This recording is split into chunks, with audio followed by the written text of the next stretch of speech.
Assalamualaikum warahmatullahi wabarakatuh. A'udzu billahi minasyaitonir rajim. Bismillahirrahmanirrahim. Alhamdulillahirabbil alamin. Wa bihi nasta'in 'ala umuri dunya waddin. Wassalatu wassalamu ala asrofil anbiya'i wal mursalin wa ala alihi wa ashabihi ajma'in. Amma ba'du.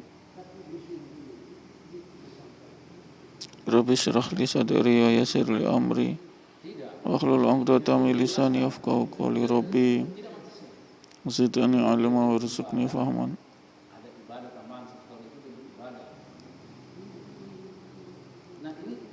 Allahumma antas salam wa minka salam wa alaika salam fa khayna rabbana bisalam wa takhina al-jannata darussalam. Tabarakta rabbana wa ta'ala ta'ala jalal wal ikram.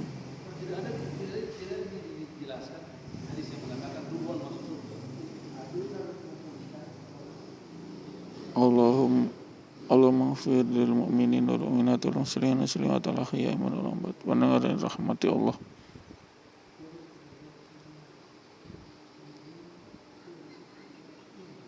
Bahwasanya orang dapat taufik dari Allah SWT untuk mengamalkan kebaikan. Adapun orang yang ikhlas membaca kalimat thayyibah sehingga ia berhak mendapat syafaat.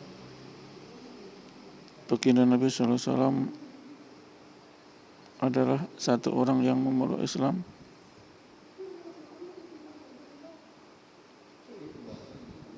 dengan kerelaan hati, dan ia belum mempunyai amal baik selain kalimat thayyibah. Jelaslah bahwa ia sangat beruntung dengan mendapat syafaat di akhirat nanti, padahal ia tidak punya amalan yang lain. Sesuai dengan sabda baginda Nabi SAW, syafaatku adalah untuk umatku yang berdosa besar. Sebenarnya karena dosa-dosanya ia akan dimasukkan ke neraka, tetapi dengan keberkahan kalimat thayyibah ia mendapat syafaat baginda Nabi SAW sehingga tidak jadi dimasukkan ke neraka. 2. Orang yang menjaga wirid kalimat thayyibah dengan ikhlas serta dengan amalan soleh, dialah orang yang paling beruntung, sebab ia akan mendapatkan syafaat baginda Nabi SAW sehingga derajatnya ditinggikan di surga. Alama ini rahmatullahi menulis bahwa syafaat baginda Rasulullah SAW di hari kiamat itu ada 6. 1. Syafaat yang dibatasi untuk membebaskan diri dari penderitaan yaumul mahsyar. Untuk menuju hisab saat itu mereka mengalami berbagai macam penderitaan sehingga berkata, alangkah baiknya jika kami masukkan ke neraka jahanam saja, asalkan terlepas dari penderitaan ini.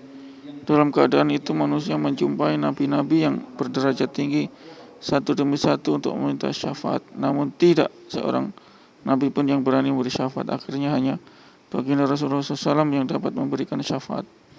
Syafaat ini berlaku untuk seluruh makhluk, baik manusia, jin, orang-orang Islam maupun orang kafir, semua mendapat bagian syafaat tersebut. Hal ini telah dijelaskan dengan terperinci di dalam hadis mengenai hari kiamat. Syafaat untuk meringankan azab bagi orang kafir tertentu, bukan untuk membebaskan mereka dari azab.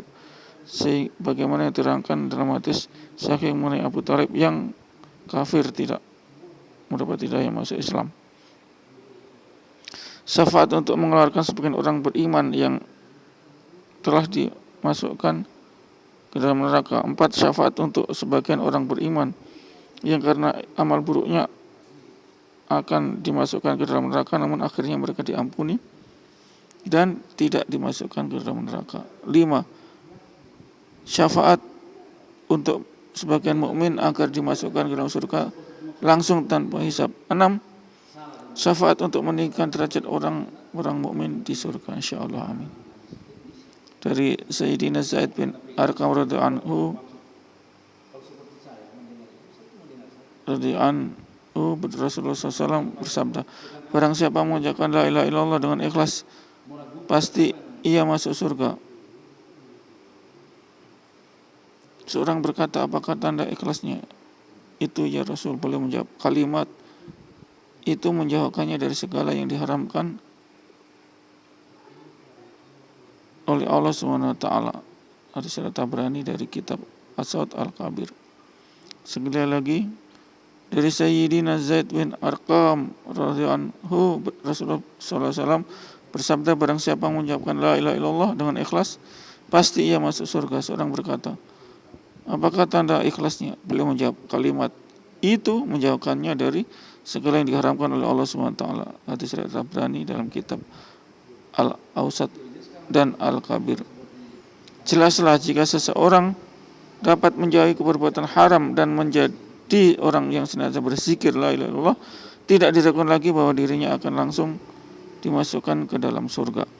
Namun jika ia tidak dapat menjauhi perbuatan haram, maka ia akan disiksa karena dosa-dosanya kalau tidak diampuni. Tetapi dengan keberkahan la ilaha illallah, tidak ada satu keraguan lagi, suatu saat ia tetap akan dimasukkan dalam surga, kecuali jika amal buruknya menyebabkan imannya tercabut, na'udzubillah min dzalik, maka itu masalah lain.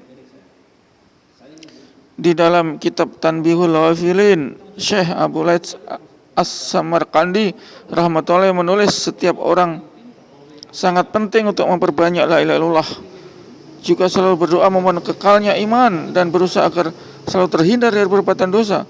Sebab ada orang yang pada akhir hayatnya imannya tercabut disebabkan dosa-dosa besarnya, sehingga ia mati dalam keadaan kafir. Na'udzubillah min dzalik. Musibah apakah yang lebih besar daripada musibah orang yang seumur hidupnya namanya tercantum dalam daftar orang-orang Islam, namun pada hari kiamat namanya justru tertulis dalam daftar orang-orang kafir. Na'udzubillah min dzalik. Itu adalah hakikat kerugian dan penyesalan yang sebesar-besarnya. Tidak begitu disesalkan dan tidak mengherankan jika hal itu terjadi pada orang yang seumur hidupnya di gereja atau menyembah patung lalu mati dalam kekafiran. Yang paling disesalkan ialah orang yang seumur hidupnya berada di masjid lalu mati dalam kekafiran.